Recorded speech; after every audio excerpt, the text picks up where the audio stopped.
सौ सिंधुताई आणि राधाकिसन बोरकर तसेच सौ सुशीलाताई आणि रामभाऊ टेकाळे यांनी नुकतीच नर्मदा परिक्रमा पूर्ण करून आल्यानं खंडाळा पंचक्रोशीसह तालुक्यातील विविध गावांमध्ये त्यांचे भक्तिभावाने सत्कार करण्यात आले। यावेळी खंडाळा गावात त्यांची सवाद्य मिरवणूकही काढली गेली। खंडाळा येथील अश्वरूढ शिवाजी महाराजांच्या पुतळ्याची आरती करण्यात आली। त्यानंतर म्हसोबा महाराजांचे दर्शन घेऊन हनुमान मंदिराच्या प्रांगणामध्ये हरिभक्तपरायण रंजाळे महाराज यांच्या कीर्तनानं कार्यक्रमाची सांगता झाली। नर्मदा परिक्रमा पूर्ण करून घरी परतल्यानंतर परिक्रमापूर्ती सोहळा भक्तिभावात संपन्न झाला।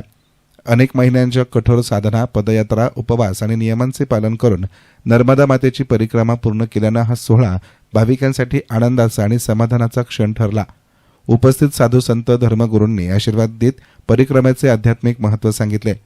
परिक्रमा काळात अनुभवलेले प्रसंग, नर्मदा काठी मिळालेले आत्मिक समाधान, सेवा कार्य आणि साधनेचे अनुभव भाविकांनी उपस्थितांसमोर मांडले। या प्रसंगी भजन कीर्तन, हरिपाठ आणि नामस्मरणाचा कार्यक्रम झाला। महिलांनी पारंपरिक आरती आणि भजने सादर करत वातावरण भक्तिमय केलं।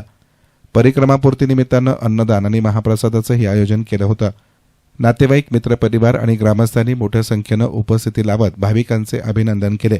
अनेकांनी परिक्रमा पूर्ण करणाऱ्यांना शुभेच्छा देत पुढील आयुष्यासाठी सद्भावना व्यक्त केल्या। या सोहळ्यामुळे परिसरात आध्यात्मिक वातावरण निर्माण झालं होतं।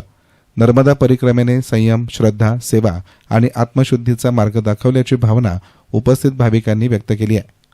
परिक्रमापूर्ती सोहळा हा केवळ धार्मिक कार्यक्रम न राहता सामाजिक सलोखा आणि आध्यात्मिक जागृतीचा संदेश देणारा ठरलाय।